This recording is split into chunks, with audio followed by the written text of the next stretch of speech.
il évoquait, on a évoqué en première partie de la conférence de presse avec lui, l'absence d'endurance mentale parfois chez cette équipe-là et qui vous avait par exemple pénalisé en seconde période contre Lyon. Est-ce que tu fais ce constat-là toi aussi à l'intérieur du groupe? Est-ce que tu peux percevoir aussi cette endurance mentale qui fait défaut parfois? Ouais, on a mis un peu le doigt dessus cette semaine parce que on a fait plutôt une première mi-temps maîtrisée, même si on a concédé des occasions. Bien sûr, parce que c'était une belle équipe en face avec un pouvoir offensif important. Mais la première mi-temps était bonne. Et cette deuxième mi-temps, je pense qu'on a voulu trop gérer de par ce traumatisme aussi des matchs précédents où on perd un peu le fil. Et je pense que là où on a mis l'accent, c'est que le coach a raison, c'est qu'on aurait dû plus continuer à jouer, sans prendre de risques bien sûr, mais continuer à jouer. On a trop rendu de ballon. Et contre une équipe comme ça, où derrière, c'est des gros gabarits, on n'a pas été au second ballon. Et on a perdu les duels parce que forcément, ils ont plus de taille que nous. Et derrière, comme on n'était pas au second ballon, on a subi des contres. Et avec leur qualité offensive, on a pris ces buts-là. Donc, on a mis l'accent dessus cette semaine. Je pense que dans ce genre de match, il faut continuer à jouer, avoir du mouvement. Nous aussi, devant, on doit proposer des solutions. Et ça part aussi de derrière pour donner des solutions à Alban quand il a la main dans les pieds, pour pas qu'il puisse jeter le ballon. Donc il faut travailler sur ça et sur ces petits détails qui vont nous faire remporter des points parce que je pense que le week-end dernier, on pouvait prendre au moins un point, c'était largement faisable. Et c'est quoi, Florent? Tu sens une équipe qui est un peu traumatisée du coup, et quand elle mène, se recroqueville en disant voilà, on n'arrive plus à jouer, c'est le traumatisme de toute la saison, comme tu dis? Ouais, bah, il y a forcément, quand vous passez une saison comme ça, où il y a la part d'injustice aussi à nombreuses reprises avec des décisions qui sont contre nous. Mais ça, voilà, il ne faut pas se trouver d'excuses non plus. Mais il y a un peu de traumatisme à ce niveau-là parce on peut regarder les matchs contre Clermont, etc., où on fait des bêtises, entre guillemets, et on concède des buts.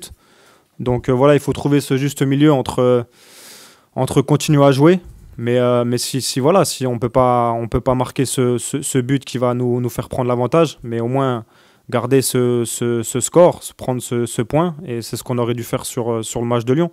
Donc il faut être un peu plus lucide, intelligent sur ça, mais surtout s'enlever de la tête ce traumatisme, entre guillemets, et voilà, jouer à bloc, et puis ça devrait bien se passer. Comment tu perçois ce déplacement au Havre, toi? On dit beaucoup que sur le calendrier de fin de saison, il y a pour vous Le Havre, Montpellier, qui sont des équipes contre qui il va falloir absolument prendre des points, et ensuite, ben, advienne que pourra. Forcément, c'est deux matchs contre des concurrents entre guillemets directs. Et il faut forcément faire des coups. On va au Havre avec beaucoup de détermination. Je pense qu'on y va là-bas pour gagner. On va pas là-bas pour autre chose. Il faut vraiment gagner ce match pour prendre un peu d'air, se permettre de respirer un peu, même s'il restera beaucoup de matchs derrière et beaucoup de points. Mais c'est un match. Ça reste un match de football. On joue forcément une part importante de la saison sur ce match-là. Mais ça reste un match de foot. Il faut l'aborder normalement. Il faut être conscient de la situation. Ça, c'est le plus important. Mais il faut le jouer. Surtout, il faut jouer ce match. Ne pas penser à ce qui va se passer derrière. Ne pas penser que si on mène au score, il faut faire que défendre. Je pense que voilà, si on est amené à mener au score, il faut continuer à jouer et retenir les leçons de ce match de Lyon. Il y a une pression différente quand on aborde ce genre de match qui peut quand même être un tournant pour la fin de saison. Forcément, avant d'être des joueurs, on est des êtres humains. Donc, on pense aussi à un tas de choses. On pense au club, on pense aux salariés, aux supporters. On pense ce qui peut se passer, ce qui peut arriver en fin de saison, comme on l'a pensé aussi l'année dernière.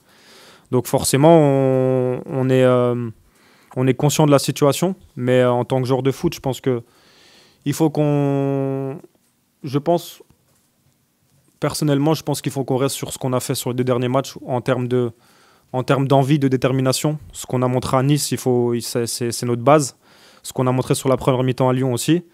Et voilà, il faut rectifier certaines choses, mais il faut l'aborder de manière sereine, sans se mettre de pression particulière, parce qu'avec la pression, on n'y arrivera pas. Donc il faut être tranquille, mais être vraiment déterminé. C'est des matchs que vous abordez plutôt bien à l'extérieur contre des concurrents directs. Il y a eu Lorient et Toulouse, je crois. C'est quelque chose sur lequel il faudra s'inspirer aussi. Oui, bien sûr.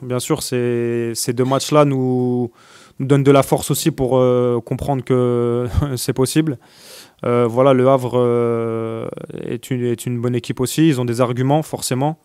Mais c'est à nous de mettre les ingrédients, de commencer le match fort. Je pense que ça sera un atout aussi et une donnée importante pour les mettre sous pression et puis qu'on puisse renverser ce match et surtout remporter la victoire, ce qui nous fait le plus grand bien aujourd'hui. Quel est ton rôle dans ce groupe, à toi, Florent, pour distiller de la confiance, de la sérénité avant des rencontres comme ça?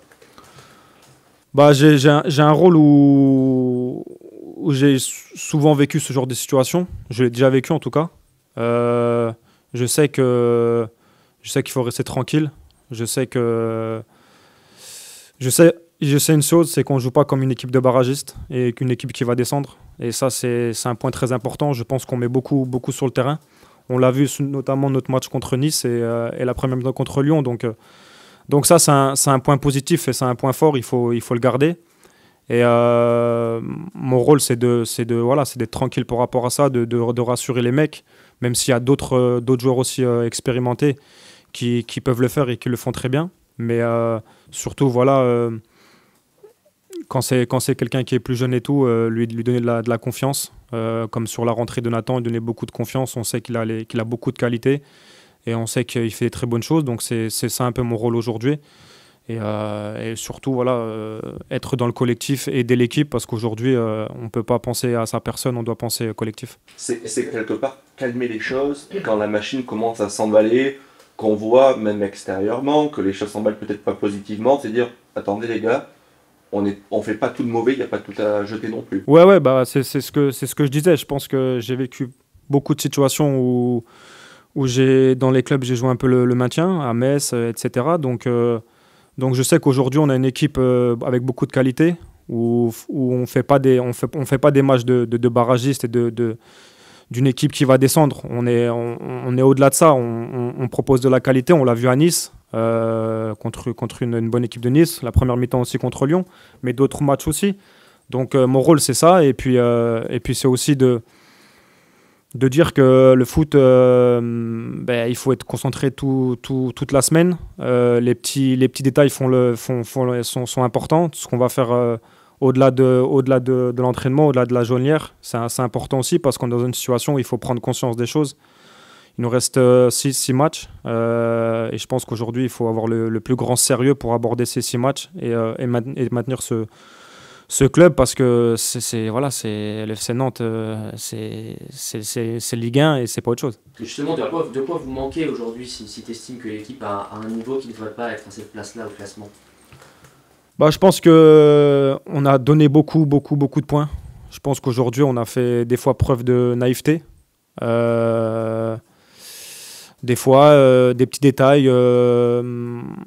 On doit jouer un peu plus simple, je pense, quand il y a la solution, même si ça ne fait pas avancer le jeu, mais on doit jouer plus simple pour ne pas perdre ces ballons qui nous font mal.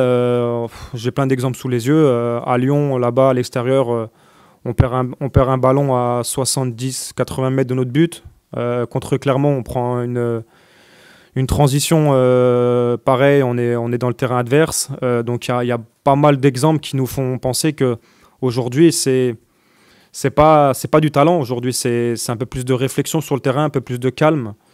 Et surtout, c'est ça, c'est du calme, de la réflexion et surtout de l'intelligence pour, à des moments cruciaux dans le match, s'il faut péter le ballon, on le pète. S'il faut le garder, on le garde. Et s'il faut aller jouer dans le terrain adverse, on le fait pour garder le ballon, donc pour garder la maîtrise. Donc ça sera plus sur l'aspect un peu intelligence et qu'il faudra mieux faire les choses. Tu parlais d'expérience, de ton expérience personnelle, mais le groupe, il y a 17 joueurs au moins qui ont vécu le maintien la saison dernière. Est-ce que ça, c'est une expérience ou un avantage, ou est-ce que ça pèse aussi dans la tête cette saison qui est compliquée? Bah, c'est difficile à dire. Je pense que forcément, c'est un peu pesant parce qu'on est, on est des joueurs de foot et je pense que on veut tous jouer le haut du tableau. Maintenant, on est là. On doit assumer parce que je pense on a toutes les responsabilités qui sont pour nous. C'est nous qui se sont mis dans cette position-là. C'est personne d'autre. Donc, il faut assumer. Et maintenant, la chose à faire, c'est d'assumer sur le terrain, de remporter des victoires, de mettre le club à l'abri et de repartir ensuite, j'espère, sur des meilleures saisons où on pourra jouer le haut du classement parce que c'est un club qui mérite d'être en haut et pas d'être là où on en est aujourd'hui. À titre individuel, comment est-ce que tu juges ta saison? Là, tu restes plutôt sur des matchs plus aboutis depuis le retour d'Antoine Kombouaré notamment. C'est comme ça que tu le ressens aussi? Ouais, là, le retour du coach est important pour moi, mais je reste sur deux matchs assez bien. Je peux faire encore mieux, notamment dans la prise de décision avant mon dernier geste. Peut-être que j'ai un peu de déchets par rapport à ça, j'en suis conscient. Je sais qu'on me le reproche souvent, mais j'en suis conscient. Je suis objectif aussi par rapport à ça. Ma saison est faite de haut et de bas, mais c'est une saison assez bonne dans l'ensemble. J'ai des statistiques, après ça pourrait être mieux, mais aujourd'hui, le plus important, c'est que voilà, avec la maturité et l'âge que j'ai pris, c'est que je suis vraiment tourné vers le collectif. J'ai fait un pas vers le collectif et c'est tous ensemble qu'on va s'en sortir. Donc personnellement, je vais essayer de donner le maximum. Tout ce que je sais, c'est que sur le terrain, je triche pas. J'ai jamais triché. Je peux avoir du déchet dans le dernier geste, il n'y a pas de souci, je l'accepte. Mais je triche pas et je donne tout de ma personne. Et je veux vraiment qu'avec ce groupe, parce qu'il y a un fantastique groupe, qu'on se maintienne pour maintenir ce club, parce que c'est important. Et comme je l'ai dit, le FC Nantes, c'est un grand club historique. Donc on se doit de montrer le meilleur visage, nous, les joueurs. Sur un aspect de ton jeu, Florent, sur les coups de pied arrêtés, est-ce que c'est quelque chose qui te prend la tête à un moment donné et où on te voit parfois agacé de ne pas réussir à trouver la bonne zone peut-être, ou à faire ce que tu faisais très bien auparavant? Est-ce que c'est quelque chose qui pèse et qui fait que tu as un peu plus de mal aujourd'hui dans cet exercice-là? Sur les coups de pied arrêtés, à 2 poids 2 mesures, je pense que voilà, moi quand je tire le coup de pied arrêté, je cherche une zone. Donc, des fois ça n'arrive pas dans la zone, ça c'est de mon ressort, c'est moi qui frappe mal. Mais des fois, voilà, ça fait partie aussi, l'adversaire défend bien, des fois on va la toucher, on a un manque de réussite. C'est vrai qu'on n'est pas trop décisif sur ce genre de situation, mais c'est à moi de trouver le réglage, et puis c'est à mes coéquipiers aussi de trouver le bon tempo pour attaquer ces ballons. Mais je pense que voilà, c'est une prise de conscience moi-même et du collectif, parce qu'on a aussi montré qu'on pouvait marquer sur coup de pied arrêté, quand c'est bien coupé, quand c'est bien frappé. Donc c'est à moi de parfois mieux faire, mieux frapper, j'en suis conscient aussi, et à mes coéquipiers de trouver les bonnes zones et de se répartir les tâches pour qu'il y en ait un qui parte au premier, un point de pénalty et un au deuxième poteau. Et ça se travaille en individuel, ça se travaille en séance, en collectif, ce genre de choses, ces petits réglages? On le travaille beaucoup en séance. On travaille beaucoup en séance, on recherche des zones, des mouvements, des combinaisons pour faire mal à l'adversaire. Donc ça dépend de l'adversaire. Ça sera totalement différent d'un adversaire à l'autre. Mais voilà, on a mis des combinaisons en place avant le match de Lyon. Bon, voilà, sur des coups de pied arrêtés, pas des corners, mais des coups francs indirects. Malheureusement, on n'a pas eu ce genre de situation. Donc des fois, voilà, c'est comme ça. Mais comme je vous dis, c'est 2 poids 2 mesures. C'est à moi des fois de faire mieux, j'en suis conscient. Et aussi à mes coéquipiers de trouver cette harmonie dans la surface pour que chacun trouve son compte et qu'on en fait les buts. En parlant de coéquipiers, comment tu regardes, toi, l'éclosion? Alors, tu le vois depuis le début de saison, mais de Mathis Sabine, qui enchaîne comme titulaire, son 2e match, pour la 2e fois il marque. Comment tu vois ça, toi, de près, à l'intérieur de ce groupe-là, ce joueur qu'on disait pétri de qualité, mais qui n'arrivait pas à le montrer jusqu'à présent sur le terrain? Bah, c'est exactement ça, vous l'avez dit, il est pétri de qualité, beaucoup de talent. Moi, je l'ai vu tout de suite, hein, j'ai assez d'expérience pour voir ce genre de choses dès le premier entraînement. C'est un joueur qui je pense, a à un moment donné, pas une perte de confiance, mais pas beaucoup de temps de jeu. Donc forcément, quand on est joueur, je l'ai subi aussi, c'est difficile. Mais il faisait toujours de très beaux entraînements. Et malheureusement, bon, voilà, quand vous rentrez 10-15 minutes, c'est parfois difficile de faire la décision. Mais sur les 2 matchs qui précèdent, on voit tout l'étendue de son talent. Et moi, je lui prédis un très bel avenir parce que c'est vraiment un attaquant complet. Il peut marquer de la tête, du pied droit, du pied gauche. Et ce que j'aime bien, c'est qu'il a ce sens du jeu. Ce sens, voilà. Pour moi, ce n'est pas forcément un vrai numéro 9. C'est plutôt quelqu'un qui peut jouer avec deux attaquants ou tourner autour d'un attaquant. Donc il a plusieurs palettes dans son jeu. Il peut même jouer sur le côté gauche. On l'a vu sur les 2 derniers matchs. Mais c'est vraiment un garçon et un joueur pétri de qualité. Donc je ne me fais pas vraiment de soucis pour lui. Qu'est-ce qui t'impressionne dans son jeu? Je ne sais pas s'il y a un moment où tu te souviens d'entraînement, une anecdote, une qualité qui ressort qui fait que c'est peut-être quelque chose. Tu disais, j'ai vu immédiatement qu'il était de qualité. Qu'est-ce qui fait qu'il a ça?